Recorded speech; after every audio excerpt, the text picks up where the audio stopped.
의식주 안정이 된다라고 하는 거는 기본적으로 사주에서 재물운이 있어야지 돼요. 그러니까 사주에 기본적으로 재물이 있어야지 되는데, 내가 의식주 안정이 안 된다라고 하는 거는 기본적으로 사주에 재물운이 없는 사람이 있다라는 거죠. 그러면 사주에 재물운이 없다라고 하게 되면은 그런 사람들의 보편적인 그 관상을 보게 되면 관상에서도 재물운이 없다라는 거죠. 그러면 관상에서 말 그대로 재물운이 없다. 내가 뭔가를 하는데 되는 일이 잘 없다.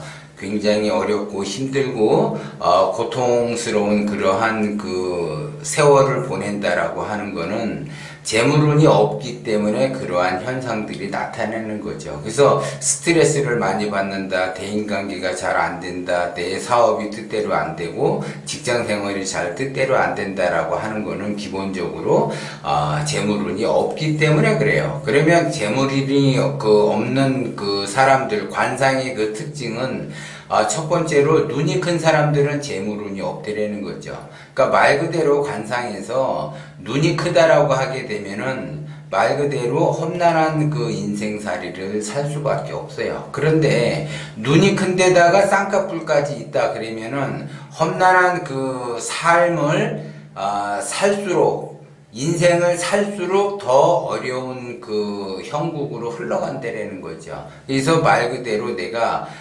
초년부터 예를 들어 관상에서 그 재물운이 없고 사주에서 재물운이 없다라고 하게 되면 초년에도 어려운데 중년으로 넘어가면 더 어렵게 되고 말년으로 넘어가면 더 어렵게 된다는 거죠.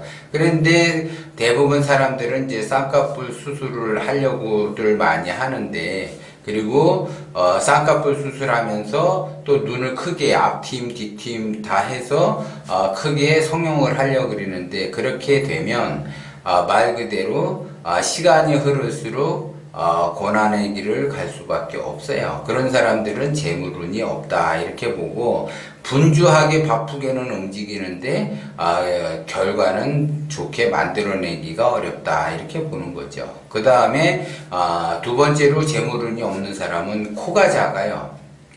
말 그대로 코가 이렇게 콧방울이 빵빵하면서 튼실을 해야지 재물운이 있는데 코가 튼실하지 않고 코가 빵빵하지 않고 코가 작으면서 그 코가 빵빵하지 않은 사람들은 시간이 흐를수록 말 그대로 힘든 삶을 살 수밖에 없어요. 그런 분들은 재물을 과도해야지 되는데 재물을 누릴 창고가 비좁기 때문에 항상 돈을 벌어도 통장 잔고로 들어가는 것이 아니라 쓸 일이 계속 생긴다라는 거죠. 그 다음에 이제 세 번째로 그 재물이 없는 그 관상은 입이 작아요. 입이 작다라는 거는 들어가는 그 금전 출납부인데 입이 커야지 돈이 쑥쑥 들어가는데 입이 작다 보니까 돈이 쑥쑥 들어가지를 못하게 되는 거죠. 그래서 말 그대로 어려운 그 삶을 살면서 말 그대로 시간이 흐를수록 남에게 돈을 끌어다니는 형국이죠. 그래서 입이 작게 되면은 계속 남에게 뭔가를 부탁을 하면서 뭔가를 해달라고 하면서 돈을 끌어다니는 그러한 형국이라는 거죠. 그리고 이제 마지막으로 그 법령이 팔자주름이라고 해서 그 팔자주름이 뺨 쪽으로 올라가야지 되는데 팔자주름이 입 밑으로 내려간다라고 하게 되면 먹을 것이 없기 때문에 그 말 그대로 그냥 밥만 먹고 사는 그런 사람들이 있는데 의식주 안정은 둘째치고 밥만 먹고 사는데 밥만 먹고 살기도 어려운 사람들이 그 팔자주름이 입 밑으로 내려가는 경우는 밥을 먹기가 어렵다라는 거죠. 그래서 동양을 하면서 돌아다녀야지 되는 말 그대로 그 노숙자의 그 삶을 살 수밖에 없어요. 그렇게 되면 대부분 이제 재물이 없는 그 관상들을 보게 되면 이제 제가 상담을 하다가 보면 사주에 재물운이 없다 그러면 반드시 관상에 눈이 큰다든지 쌍꺼풀이 있다든지 코가 작다든지 입이 작다든지 팔자주름이 입 밑으로 내려왔다든지 그래서 두세 개씩 걸려 있다라는 거죠. 근데 어떤 사람은 눈도 크면서 코도 작고 법령이 입 밑으로 내려오고 입도 작아요. 그래서 다 네 가지 조건이 다 안 좋아. 이게 안 좋은데 자수성가한 사람이 있어요. 근데 대부분은 안 좋으면 안 좋은 형국으로 흘러가는데 자수성가한 사람이 있다라는 거죠. 또 그거는 왜 그러느냐? 항상 이 사람은 자기 자신이 부족함을 아는 사람이에요.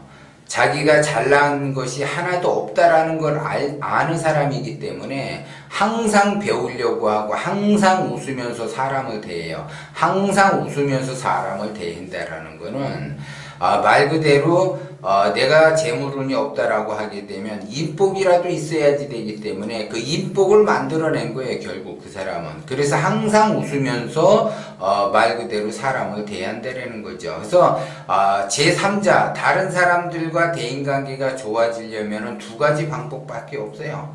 그 사람에게 돈을 잘 쓰든지 아니면 내가 돈이 없다 그러면 그 사람에게 항상 눈이 오나 비가 오나 내가 나의 컨디션이 좋으나 나쁘나 항상 미소를 띠면서 웃으면서 이야기를 한다라는 거죠. 그러면서 항상 웃으면서 이야기를 하는데 그런 사람은 관상의 의미보다는 행동의 의미가 더 크기 때문에 그런 사람은 잘 될 수밖에 없어요. 그런데 문제는 뭐냐?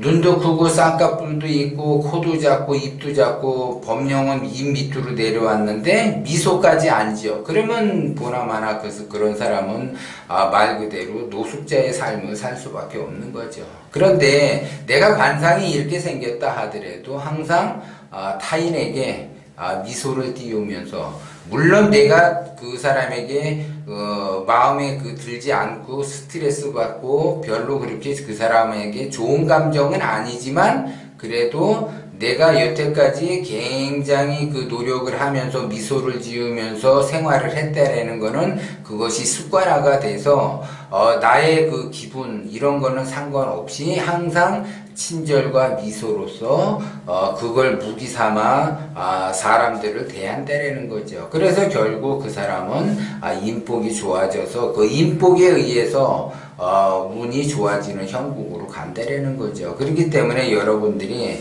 내가 이렇게 되는 일이 없고 힘들고 어려울수록 내가 웃으면서 상냥하게 항상 미소를 띄우면서 상대방에게 얘기를 한다면 그 이야기를 하다가 보면 그 사람들과 그 대인관계를 맺다 보면 시간이 흐를수록 안 좋은 기운들이 점점 좋은 기운으로 바뀌어가면서 운이 좋아지는 형국으로 바뀔 수 있다라는 것 또한 명심을 하셔야지 돼요. 그래서 되는 사람은 되는 쪽으로 가지만 안 되는 사람은 안 되는 쪽으로 가요. 제가 이렇게까지 얘기했는데도 불구하고 자기 관상이 좋지 않으면서 내가 하수인 그 하수의 생활을 하면서 미소를 띠지 않는다라고 하게 되면 어려워. 그러니까 결국 내가 하수를 벗어나기 위해서는 친절한 그 미소를 가지고 상대를 대해야지 내가 운이 바뀌어서 좋게 발복이 될 수 있다라는 거를 명심을 하셔야지 돼. 그래서 나는